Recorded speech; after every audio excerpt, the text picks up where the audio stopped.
Hi, I'm Yannick Hanfman. I'm Ilya Marchenko. I'm Dennis Kudla. This is Sebastian Wolfner. It's Marc-Andrea Whistler. I am Francisco Cerundolo. And you're listening to the Game to the Podcast.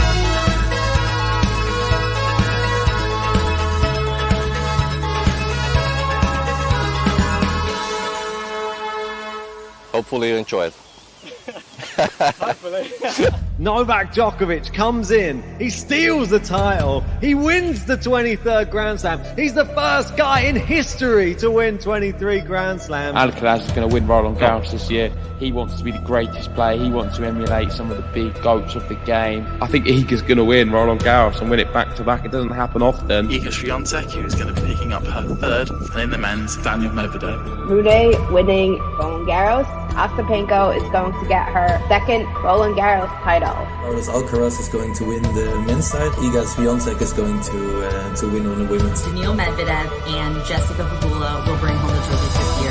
Novak Djokovic clinching his 23rd. And then on the women's side, we're going for Ostapenko. On the women's side, been on fire, has won titles on every surface. Her name is Elena Rybakina. And on the men's, Carlos Alcaraz will win his first French Open. Novak Djokovic is the 2023 Roland Garros champion. Hey, welcome back, tennis fans. That intro is going to start wearing thin as all those players start dropping out one by one. There's a few Ostapenkos in there. There's a few Medvedevs in there. I'm just happy that the ones that I've picked are still in there right now. Roland Garros. No, I wondered who it was at the end there. It's interesting, isn't it? A bit of Liam. But yeah, as you can probably tell from the voice, it's late. We're recording this one. It's after the day 3, I think we're on now. I think we're just getting into day 4. And it's been another great day of tennis. Not so many five set matches today. It's more the women's who have been a little bit more competitive on this day. And we've had some bad news that's come through as well. Just come in, unfortunately. May as well break it now. Gael Monfils, despite his amazing efforts, or because of his amazing efforts, after a 5 set, he's hurt his wrist. And he will now be withdrawing from his match against Holger Rune and the night match in tomorrow, or tonight's match, which is very sad. And Holger Rune gets a walkover in his next round match, so he will just go straight into the 3rd round. So commiserations, Gael Monfils, and just thanks for giving us an amazing match to remember you by in this tournament at least. Yeah, I mean, that is really the big news, which is broke, that Monfils will not be playing Holger Rune on the night session on Saturday. It was so good the other day watching them 5 sets, and I feel against Holger Rune it could have been special because he's shown this tournament that he may drop a set. I think Rune would have beaten him in 4, but for the excitement of Monfils taking that set, it would have been epic. We're never going to see that match. One person it does benefit is Holger Rune because he doesn't have to play. Yannick Sinner, of course, on that section, very pleased. No Daniel Medvedev. And now Rune gets no Medvedev, definitely. And he gets that extra day's rest, or extra few days rest. So that may prove very vital as the tournament progresses. But my assessment of this day of tennis has been really this. And that is, like I was saying in the draw preview, we've started to see some of the women tumble. And what I mean by that is some of the big name players. There was so many upsets on the women's. We had Ostapenko going out. We had Garcia. I know maybe not an upset, but she is a big seed. Samsonova going out. Qinwen Zheng going out. Vondrousova going out. What's another one? Was that all the main ones, I think? The main ones. Yeah, Fernandez, last year's quarterfinalist. I think that was a shock. I thought Towson was going to win, so... Yeah, okay. But there's some of the big ones on the women's. And then on the men's, it's been more just the favourites winning. All of the favourites winning, and no real big shocks. Yeah, exactly right. Not the most shocks. There's been some very entertaining matches, though, and I want to just go through this one. We just had the Gael Monfils news, so just pop it up there just so that people can see it. that he has pulled out due to a wrist injury. And there's confirmation that Zverev and Molchan will replace his match against Holger Rune instead. Not as good, is it? It's just not, is it? I mean, it doesn't get the crowd going like a French home faithful at that night match. But Zverev will try his best, I'm sure. For me, I feel that's it. It might go 4 sets, but I don't see it having the fireworks that a Monfils match does. Okay, so I've got a debate for you. So, why have they put another men's match on the evening session? Why not put a women's one? What's the issue here? Like, why couldn't they have put a women's match in that slot?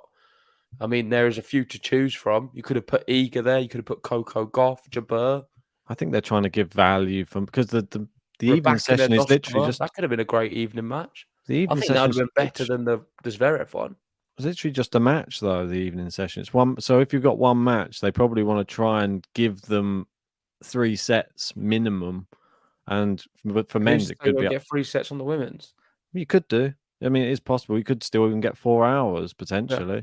But on the men's, it's more... From what we've seen, I mean, we've seen 5 set after 5 set after 5 set. And even today, we've seen more 5-setters, which sort of takes us on nicely to this guy. Thanasi Kokkinakis was up against former French Open champion Stan Wawrinka, and what a match it was. And he is no stranger, is he, Kokkinakis, to going 5 sets in a Grand Slam, as he did with Andy Murray. He seems to only do it against the legends. I was thinking today after this match, or during the 5th set, is he thinking to himself, my level is as good as an old legend? That was what I was thinking.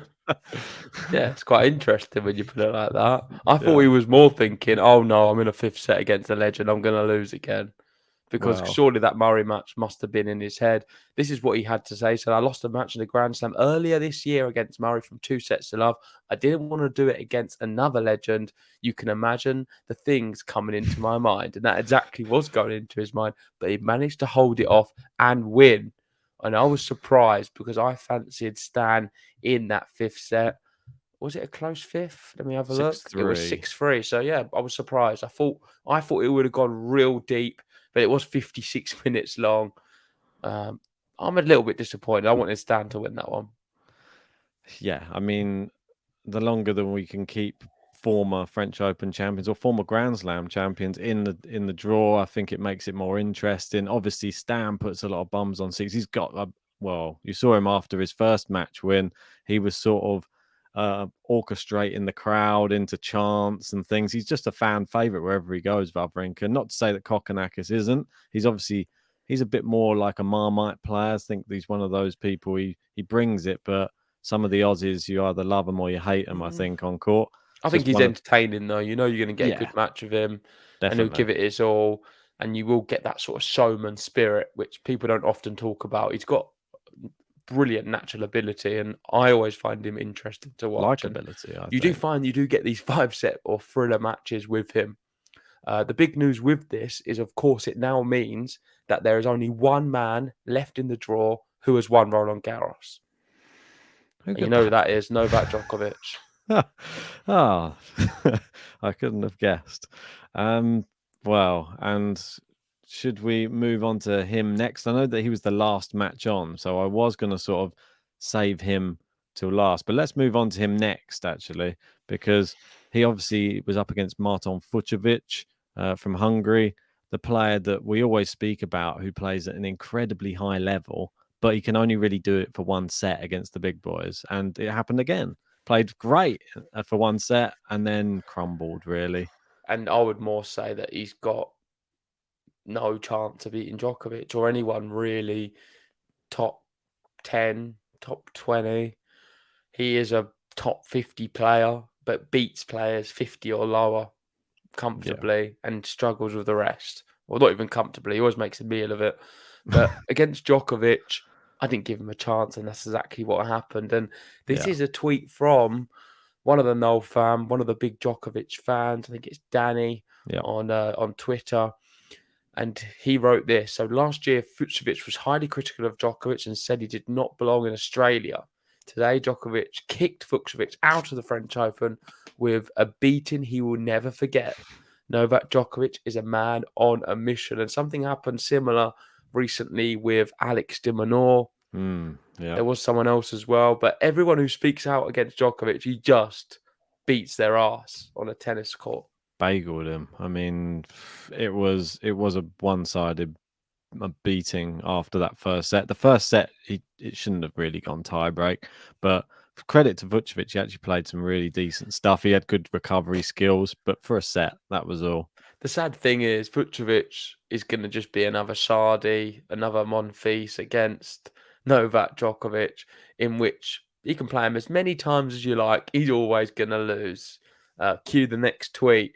Djokovic combined 190 and 0 against the following 25 players. So he just has the number of these players. And if you go right to the bottom, you can see where Fucsovic has now made this list. Hubie Hurkacz is on there as well. Ramos Vinolas, never lost to him. And Taylor Fritz, that's one what people don't often know about with Novak Djokovic, because Fritz has really good competitive matches against Nadal. How many of these left in the tournament, which is the horrible thing? Schwartzman's still in, Fritz is still in, Chapo's still in. Fanini's there. Fanini's still in. Oh, my word. And Monfils, he got scared. He just pulled out. He's like, I can't have that. That's funny, though, isn't it? I mean, that is... Some of the players as well. Raonic really top. Yeah, that's a tough one to have achieved. 12-0 against Raonic is just crazy. I think also the Fanini one's difficult to do, especially if most of them are on clay, which you'd suspect they are. Yeah. That is pretty tough, because Fanini in his heyday was beating Rafa. Yeah. Yeah, there's some real shocking ones on there. Fish we got on there. I like the reason I like this is because Fucsovic is going to just, however many times they play, he's going to just creep up that list. Yep, that's true. I mean, he's probably hoping Djokovic retires soon. Doesn't really want to get up that list too much higher, does he? Just an incredible thing. 190-0. Thanks for making that one, Vance, or whoever made that list and Vance reposted, if that's the way it was. Yeah, appreciate that. And long may it continue. I hope to see that up to 200 or something soon, or maybe a few other players added to the list. Maybe. And Djokovic will just retire. Maybe he'll have that on a plaque on his wall or something. I feel like Musetti could have been there, but then he just recently beat him. So yeah, he was going that way, especially after that Roland Garros loss. Wasn't that convincing either, that win, but he will take it as still good a win. That he's off this list for life. Most definitely. All you need is the one win, and you never make it. That's right. Most definitely. Right. Let's move away from Djokovic, because I think that just spoke for itself. I mean, if you want to go and check out our watch along, we reacted to it live and it was entertaining. I'm not going to deny it, but it took a hell of a long time to get the first set out of the way, an hour and a half. And then after that, done and dusted. So let's move on to the next one. I think the next one I wanted to look at was Davidovich Fokina. And Fokina playing pretty well, knocked out a Frenchman today. Must be noted, very bad day for the French today. Unfortunately, they had quite a few players going out. True, yeah. They had Ugo Humbert dropped out. Obviously, Lucas Pouille, he got knocked out as well. Musetti out. Caroline Garcia out. There's dropping like flies over there. So and Monfils, of course, pulled out. My mom, just the icing on top of the cake, isn't it? Just when you thought they weren't sad enough, Monfils was like, "Hold my coat. I'm also going to be pulling out of Roland Garros." Yeah, I feel that was just after the last match of the day finished off, and it was Jean, and that was she got bageled by the lucky loser Avanasian, and then Monfils pulled out after that. So just a terrible day all round, unfortunately, on the French side. But yeah, there's not many left in, I don't think. So good anyway, for Fokina. Fantastic, playing really well. One of these players who on clay. A great clay court player, and even on hard court sometimes. Yeah. But in this tournament, he's a good overall player, just not very consistent. The one thing I always like about him is his personal life, the fact that he loves animals. He does a lot for dogs in Spain. I think he's got some kind of foundation which he's always promoting and supporting on social media. And his good luck charm is a little cat, and he looks so happy when he looks at it. He kisses it. He talks to it.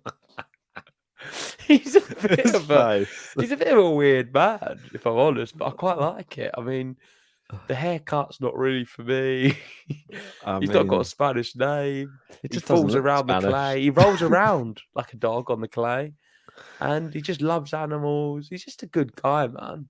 You can't look at him and think you don't like him. Surely, I'd love to meet one person who doesn't like Fokina. No, he's definitely a character, and we need more of them on the tour. And he acts completely differently to any other tennis player on the tour, on the court especially. Like you say, I've never seen somebody roll around on a clay court more than him. It seems most people try and avoid it like the devil. They don't want to get their clothes mucky. He's straight in there. First set, he'd be all over the floor. Well, Medvedev said the other day, I don't know if any players like eating clay. Well, Fokina's probably one of them who doesn't mind because he goes face first on the clay a lot of the time. And this is quite fitting that we're talking about Fokina because his next match is Novak Djokovic. Yeah. So for those who are wondering who Djokovic will now be playing after beating Fucsovic, it will be this man. Dangerous because it is somebody. Will the little mascot help him get past Novak? I think the one good thing that he's got on his side is the fact that he's beaten 2 Frenchmen on the way, and he's actually had to go against the crowd.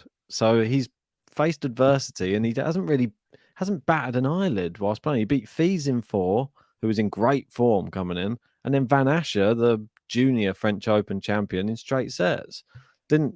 He hasn't really looked like losing, which was really impressive. And obviously, we know Fokina, last time he played Djokovic was at Monte Carlo. We know he's not good at Monte Carlo, but he still beat Djokovic at Monte Carlo. That was in 3 sets as well. But still, and it was a breadstick in the 3rd set. So he does have. Is there going to be a sort of mental edge? He's got nothing to lose going into that matchup. Yeah. That's the thing with Fokina. Well, he'll never be on the Djokovic list, the list of death. All the names who have never beaten him. That's true. Neither will his little cat either. The cat won't be there either, so they can leave happy no matter what. Go Fokina. Come on, let's do it, Focky. That's it. It could happen. The winner of that match would face the winner of. Well, and this is the next person. The next 2 people we need to speak about because together they've played 10 sets of tennis, and that is Juan Pablo Varillas, who's been through 2 5-set matches and come back from 2 sets down in both of them. And he's now playing Hubert Hurkacz, who's been to 5 with Goffin and now 5 with Talon Griekspoor, and they're both going into a 3rd round match. They're going to be exhausted, and the winner of that plays potentially Djokovic. They go 5 again. I mean, it's playing quite nicely for Djokovic. That's all I'm saying, because whoever does win this one, I mean, if God forbid it goes to 5, this 3rd round match, if it does go to 5, they'll probably have to be dragged onto court to play Djokovic or wheeled on. And then they'll probably have to be wheeled off after they get obliterated in about an hour. It's crazy, though, for Varillas, how resilient he is. I often say it on the podcast. He is, on the Challenger circuit, one of the best clay courters there is. I always say him, Delian, Sabroff Wild, they're the 3 names I absolutely adore. Federico Correa, he sort of burst out of that and is now playing main draw tennis. Jarry, another one who's great at the moment, more so. But Varillas is my number 1. He's the guy I love. And the reason is because he's got so much grit and determination. He moves so well and he can always stay in a match. Look at him here. It's amazing. You're not going to be worried if he loses these first 2 sets to Hurkacz. You're really not, because I fancy him as a stayer. If he was to run a horse race, he would be like a Tiger Roll. He's a Grand National horse.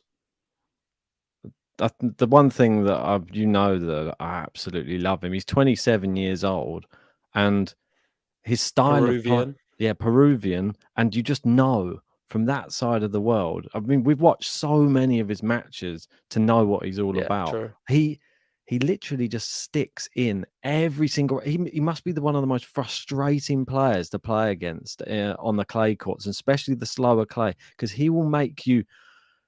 he'll drag you through to the depths of despair. I swear, in a match, he'll happily play a 3-set match and go 4 hours. He don't care. He'll do that back-to-back matches throughout challenges, and that's what he brings to this type of tournament. And some players aren't prepared to go that distance, and that's a Goot. He's just done that too. That's somebody who's used to doing that, like week in, week out. He's the one who grinds other people out, and he just got. And apparently, he was absolutely like destroying the ball on this one as well, not just rallying. He was hitting winners and like clean hitting from him. So he's obviously improving. And at 27, this is sort of like we saw with Karatsev as well. Karatsev around 27 had this sort of burst.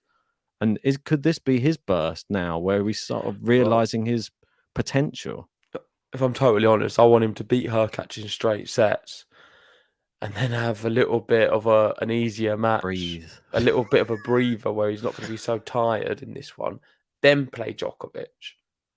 It would be nice if somebody fresh could play Djokovic, not just somebody who's just literally just dead on their feet. Well, Varias is quality, so I'd love to see Varias play him because I think he can test Djokovic more than what he's played so far.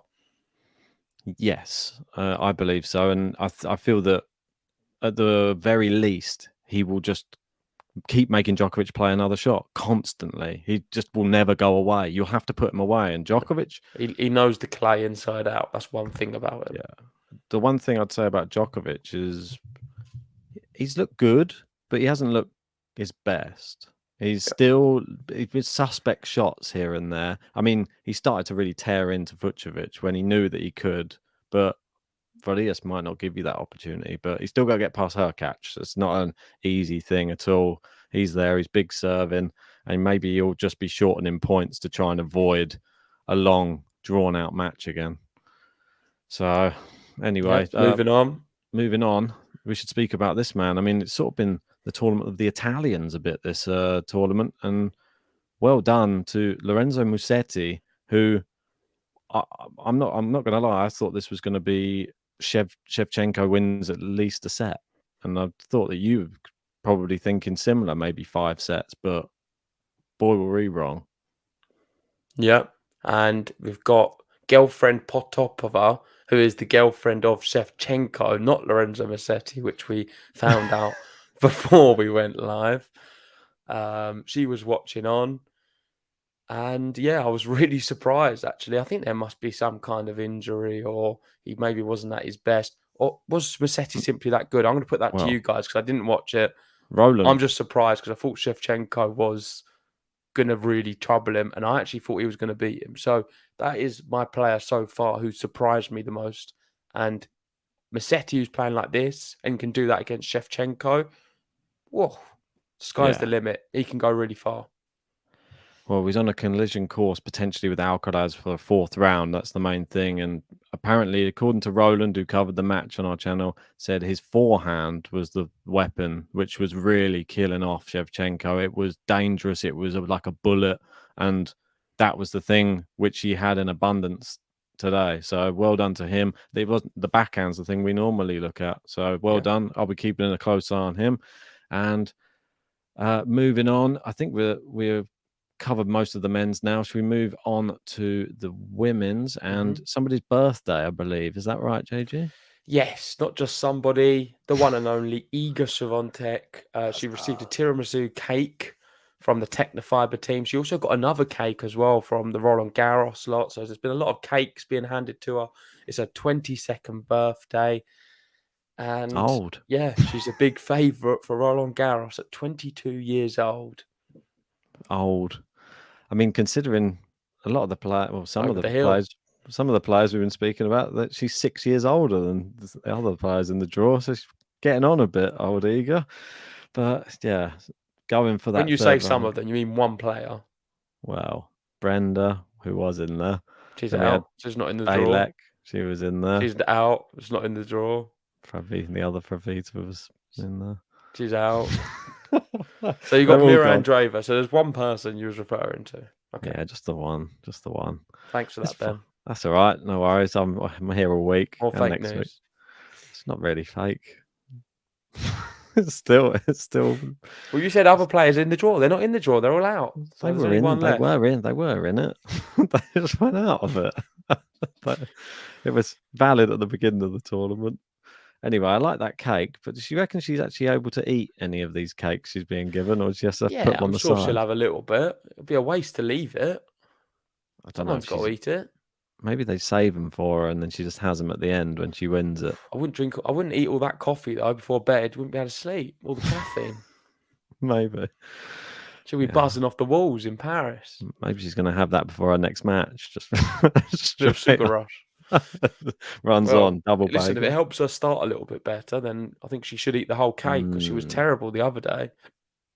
Well, maybe she can take a few tips from an American who's sort of springing on the scene at the moment. A star is born.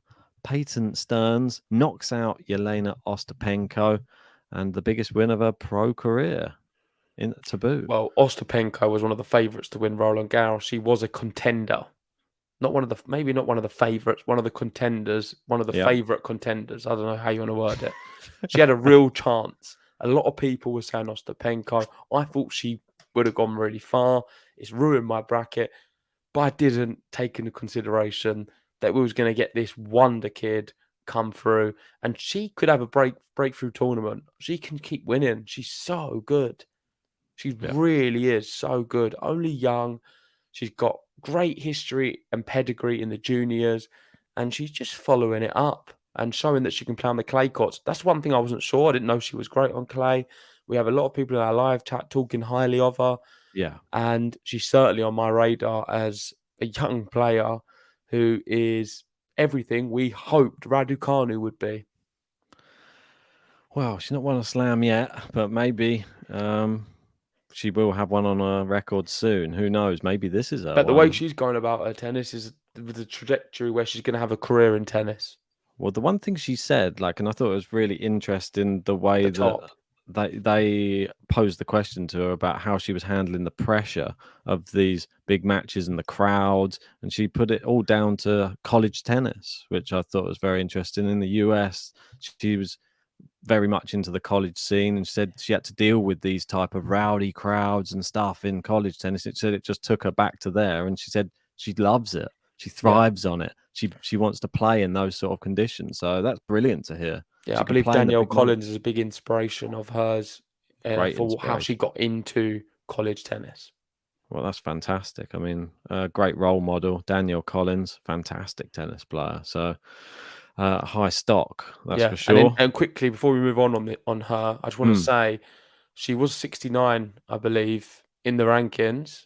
Yes. Well, hey, she's now going to be moving higher and higher. I think she could be an outside chance as someone who will be knocking on the door of top 10.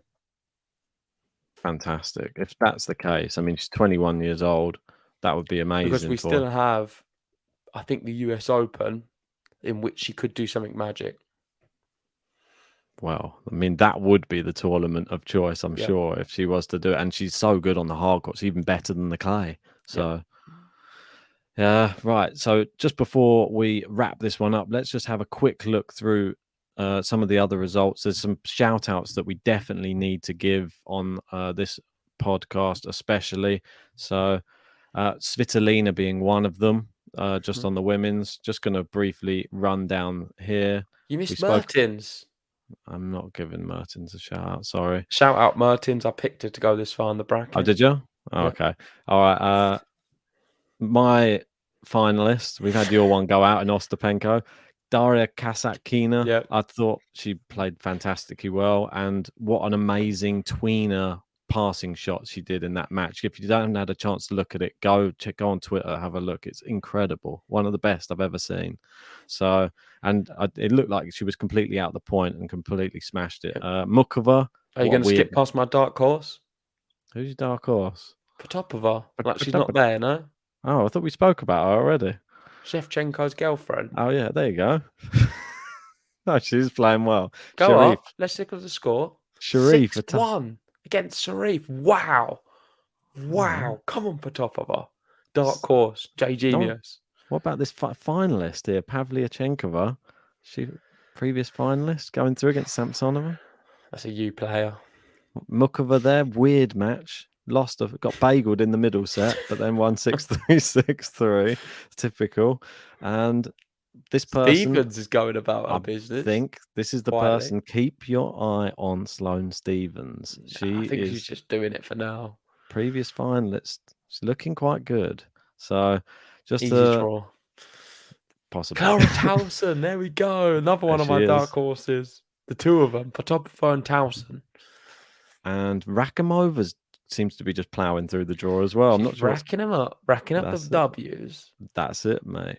So let's just have a look through. I just want to go through the men's as well. And somebody we've got to give the biggest of shout outs for the Battle of the Sebastians. Sebi. Hey. Offner beats Korda. The Battle of the Sebastians won by Offner in straight sets. He goes through to face Fognini. And the big news, for the first time in his career, he is into the top 100. Come on, let's go. Well done, Offner, if you're listening. Probably never listened to us. But yeah, legend. Yeah, I keep saying it, but I've aced him. Can't handle my serves. He's going to punch you when he sees it again. Next week's just going to fire him down. Anyway, looking Sportsman's winning matches. Yeah, straight sets against Borges. No easy feat, that. Tsitsipas going about his business. No one's talking about Tsitsipas. Not yet. Chapo, his next match will be against Carlos Alcaraz. Yeah, let's talk about Alcaraz. Dropped a set against Tara Daniel, but then all the other ones was 1 and 2. Yeah, I mean, that's like a worried? Mukova. It's like a reverse Mukova. Not sure. No, I'm not really that worried. I feel that Tara Daniel, see what he did to Chris O'Connell, and I rate Chris O'Connell quite a lot. Carlos, still favourite for me, Roland Garros. Yeah, so Chapo, though, before the tournament, you'd think no chance. Just beat an Audi in 4 sets. And then we'll just move down. So we've seen these other ones. Yep. Oh, one sec. Don't know where my video went then. And obviously just a shout out to the guy you've got knocking out Novak Djokovic in your bracket. Andre Rublev knocking out Musetti. Would he get that far? We'll see. He'll be coming to a TV screen near yours soon. But that's it. Yep. That's the roundup of day 3. Day 4 will be upon us soon. We'll have another roundup at the end of day 4. It's nearly 2 a.m. here. Anything more to say? I want to go to bed, mate. Well, it's you. You keep talking about nothing. You're going round in about 10 circles to say nothing. Typical Ben fashion. We was going to end with an Alcaraz photo, but Ben's forgotten about it. It's on there. Which is quite sad because I really wanted to see the Alcaraz photo. It is on there. What do you mean it's on there? You're not showed it? No, I didn't skip past it? No, I wasn't. But let's end with Carlos Alcaraz. Right. He is my guy who's winning Roland Garros. I picked him before the tournament. He is the favourite. He did get through today, and he keeps doing what he needs to do. Come on, Carlos. Protect 23. That's the job he needs to do. And Ben doesn't have the image, so we're going to have to sign off there. I do have the image. He had one job, and he couldn't do it. I'd had it. It's here. All right. It's just a picture of Carlitos flying somehow. I don't know how he does. A flying Carlos Alcaraz. I mean, your guess is as good as ours. Let us know in the comments section. What shot is he even trying to attempt here? I would love to know. Incredible. Impossible. My favourite photo of the tournament so far. Thanks for watching, everyone. If you haven't already, hit the like button, subscribe if you're new, and we see you tomorrow for more Roland Garros action. Au revoir. See you then. Vamos.